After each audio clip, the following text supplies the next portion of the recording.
ระเบียงพี่น้องมาตั้งตัวตั้งเสียงเป็นเพียงสาธุที่ข้าเข้ามาในเมืองข้าสร้างให้คนข้าดีอ่อนน้อมให้เหมือนว่าเทียนพยังข้าดียันเทียนเศร้าจันมาปุ๊บดำเปียก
คนมาพวกใหม่เขาพวกเมื่อนั่งเข้ามาเมื่อยามมาไกลเบียให้มีที่เพียง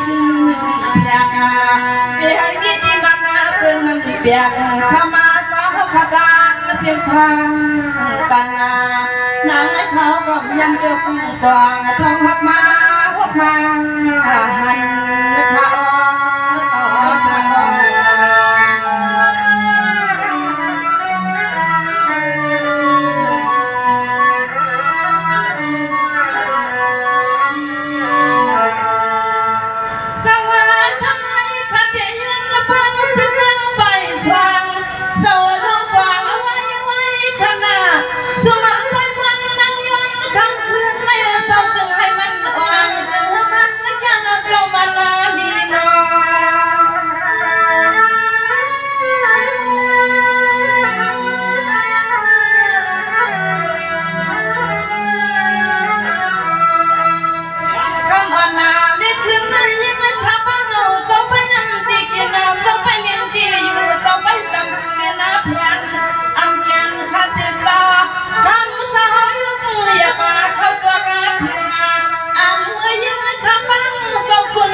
ขาไผ่หัวฟังมือนางกวางถึงหัวเทือนเศร้าเฮือนจอมาฟังมือนางกวางทั้งหัวเทือนมาหลงเศร้านี้สักการความข้าคำในข้าใน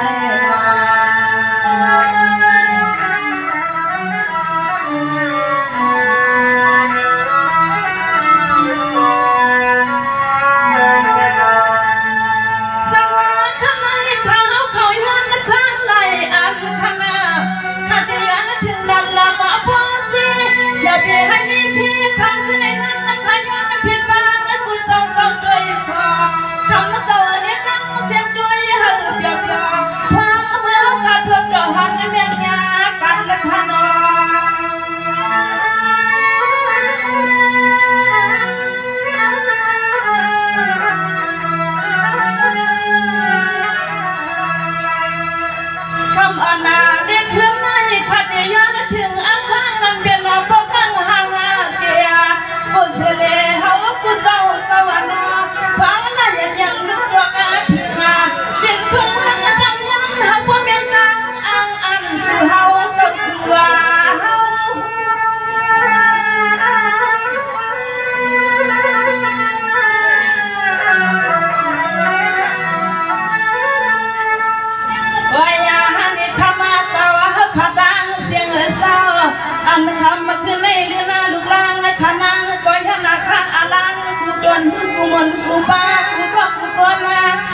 องยองลำนับเดินนับวันมองและคำมอง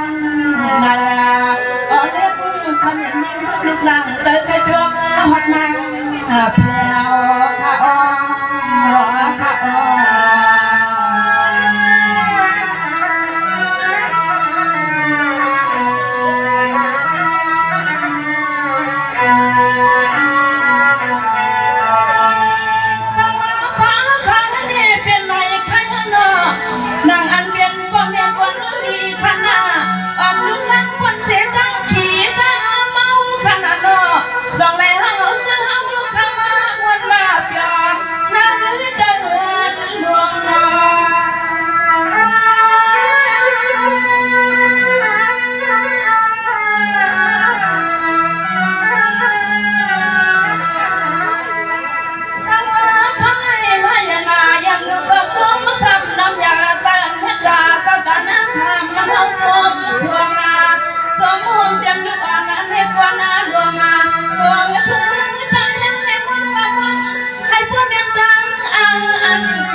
อยู่ป่าเตือนเลยข้ามาสาวสื่อเดือนละสื่อดัง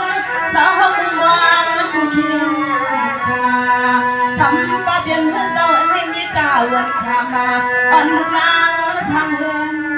หอเปลี่ยนยันยันทำป่าเปลี่ยนสาวหอเปลี่ยนมาหมอในข้าอ้อข้าอ้อหนอ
ยังยอ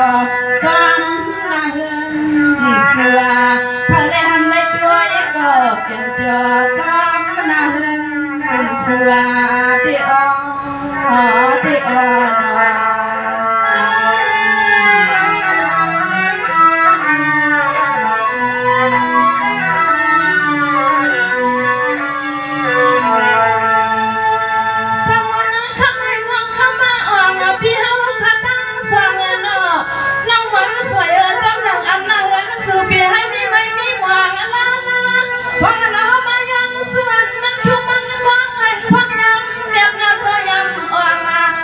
พ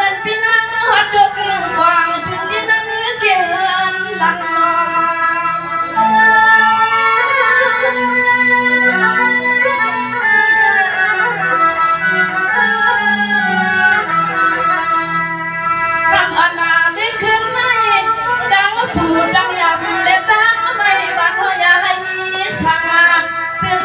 มันแค่เพิ่มความเกลียดลังเสียลังเกยอย่าไปเข้าถึงสู้พี่ว่าถึงสู้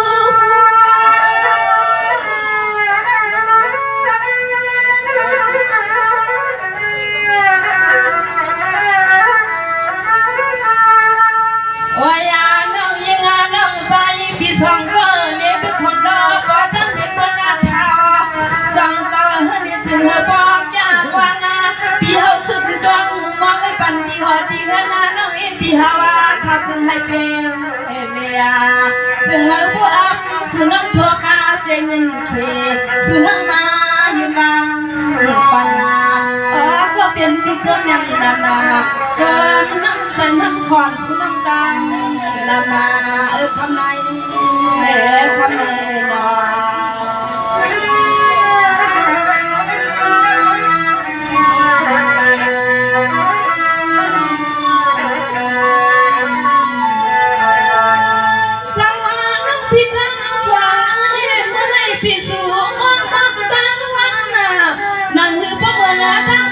พี่สุวรรณถึงมั่งสาวจินตั้งชายเดียบายังเขาพี่ป้องข้างมามันไกลเลย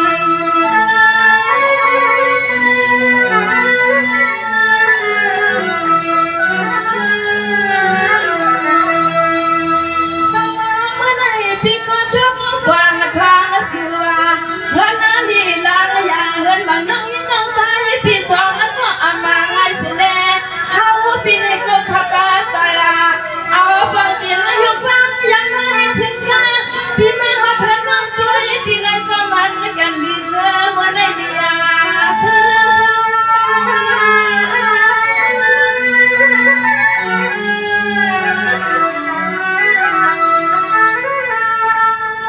โอ้ยน้องยิงน้องใส่พี่สองก็เนี่ยดีนาแก่ตอนนั้นพี่ไม่ได้ถึงพี่กินพี่นอนเนี่ยสุดเลยดีนาแก่กวางเมียนพวางวางฟังเมื่อเขาพี่ตัวกวางทางวัดเมืองกลางยันในเมืองพอเลี้ยงสักทีไม่เลี้ยงสักเทนาเบียนใครก็มีสักดังพวงเขายับด้วยก็ขึ้นดังสู้เจ้าพ่อข้าเศร้าอยู่กินทุกเวงจังยันโดเดีอเดีอ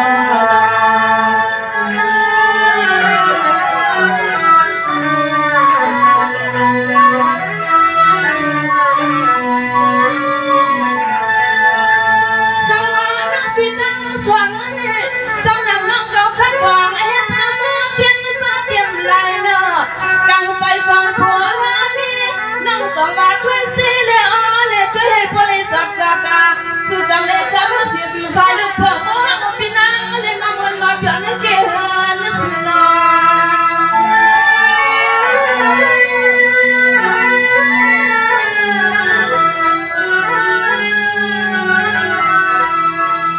สังวาเมื่อไหร่พี่ก็ต้องสามาน้ำยาเจ้าอนาเมตาน้ำพูดเมียนสางและของคาถาฟังฟังเมื่อสื่อถึงมีทุกเมืองเพื่อนนาพี่ก็นึกกับสายลูกพองจู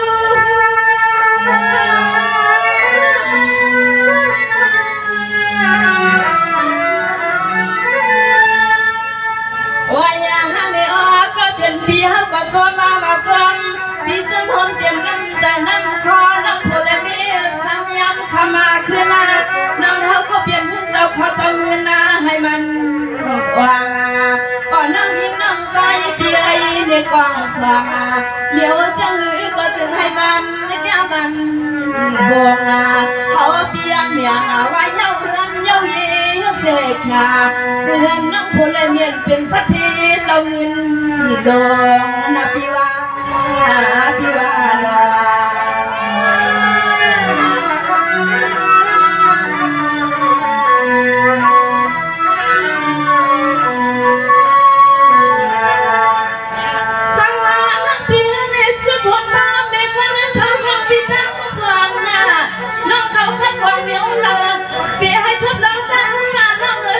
ขี่ให้เป็นบัณฑิตไม่พอละไว้ปล่อยน้องเพื่อนอะไรไป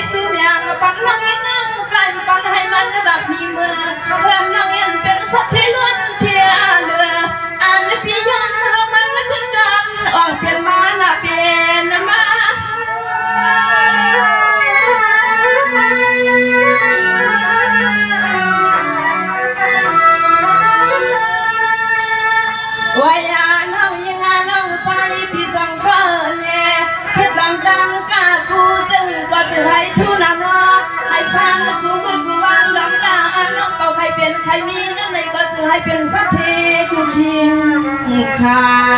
เขาพี่ในก็ยังถึงบางสวรรค์สเมืองใส่ด้วยกาพอน้องยิงน้องใส่เขาตึกทัด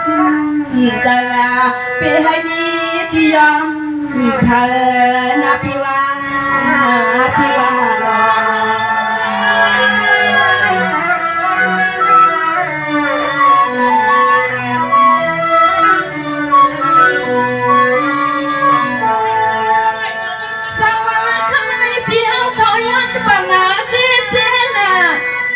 ปันสองโพทั้งมีก็สมือทั้งนั้นปีเดียงปังสัตว์เลยมาใส่ใส่แห้งเมียงเจอพิษน้องมียังจำเพียงนั่งวันนั้นวันนั้นชวนน้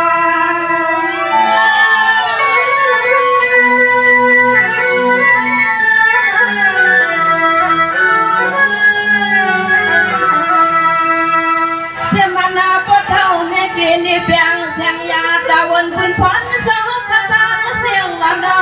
อย่ามีน้องพิการผัวนาอย่ามีน้องมานาอ่อนเสียงพวกยังวันมือพายขับรถบังถึงมาเนื้อเต้าถึงอามา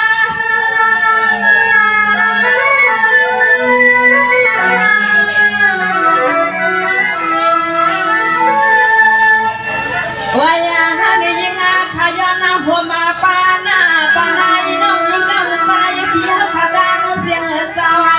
คือคนปานาปาลุงทุ่งเมืองตั้งยันเสาเป็นเสาเนี่ยซึ่งหัวพ่อคือนาปานาเมื่อกินเมื่อนอนก็จะเฮสู่เสาปอในอยู่ชานังข้าซื้อปังกูป้ากูกวนใครเสาซื้อสู่เสาก็เลยกระตาจึงทำนาการหุ่นละทีข้อเพลนาวานางข้าสู้เมียงปันกูป้ากูกวนเธอเสาอย่าให้ขึ้นเธอทำไรทำไรนอ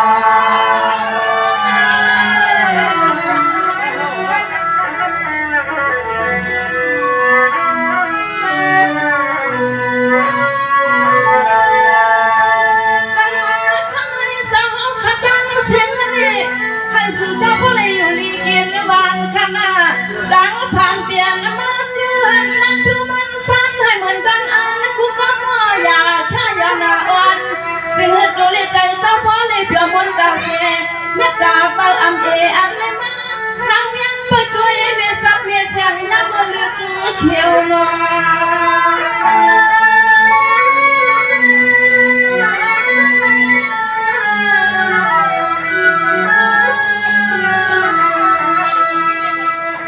นานได้ถึงไหนสมถึงนักกาใส่มานามายาเด็กข้าซาเมื่อไม่ตั้งยันสุนัขจะนาหังมาอับตัวมาหัวมาบ่ตั้งไหนก็น่าจะถึงหัดมาข้าเลยหันหุบเนื้อปีละน้ำยาหมูน้ำกระดังสู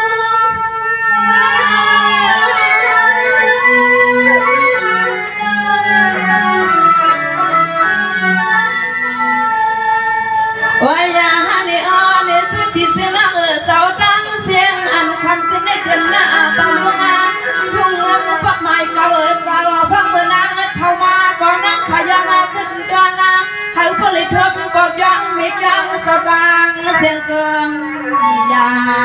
นั่งใครมีขอสเบียบางเล็กยังข้าสุนังกาลาปันซาซื้อพิเศษน่าซื้อปากเสือให้ป้อนเลยกินการซื้อตัวโตห้างโตหาในข้าข้า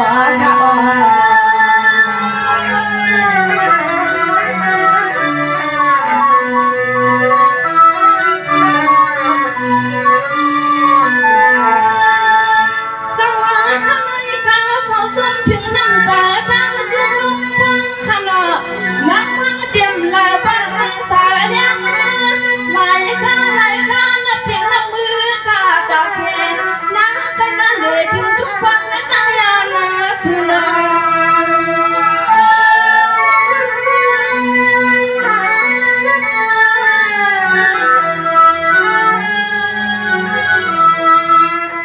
คำอนาไม่ขึ้นในสมถึงน้ำใสเมตตาใสเหมือนน้ำยาที่นางอาบาสุเจ้าข้าพาคืองาพี่นาง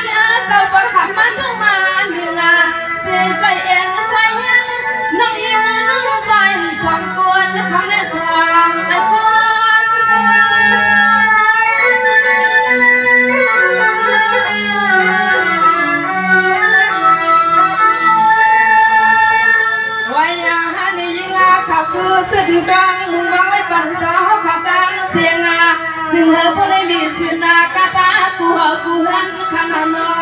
นางขายไม่เป็นกูก็กูคนเอากูบนเสือชาจึงพลเงินขอสบความมันให้จริงมังกาลาซึ่งมานาคัดมันอย่ามา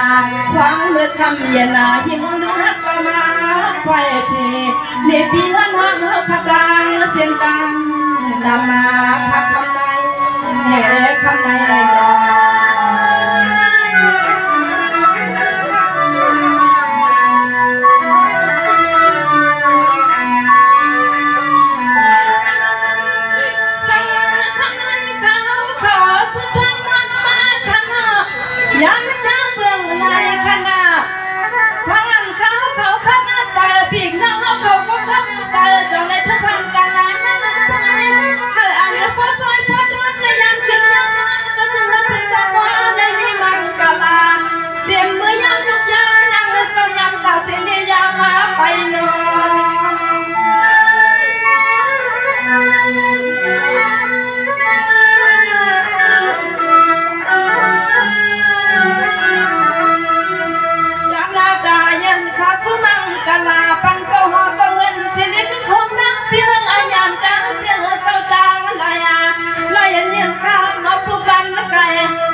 ปีเสียงร้องดังเสียงเศร้าขมาคือนานได้จึงให้พ่อจากควาง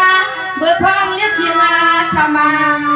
บวงนั่งขย้อนซึ่งก็จึงให้มันอ่วงปั่นปีเฮาขาปั่นนั่งเฮาขาเศร้าปักไม้กระกางเสียงกลางลายน้ำไม่ขาดต่างกันอันคำขึ้นให้กว่ากันนั่งเสืองมีละปันหูปเลยยินมาเพียงอ่อนเพียงอ่อน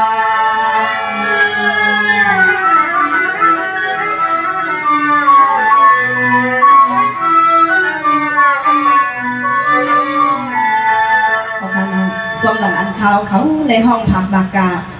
สังมามีตีพิษตีเปือนตีเฮือนตีเกินตีอันเรื่องซึ่งในกอแค่เราปล่อยวางข้างบนเขาสิกำขามือสูงดังเสียงขา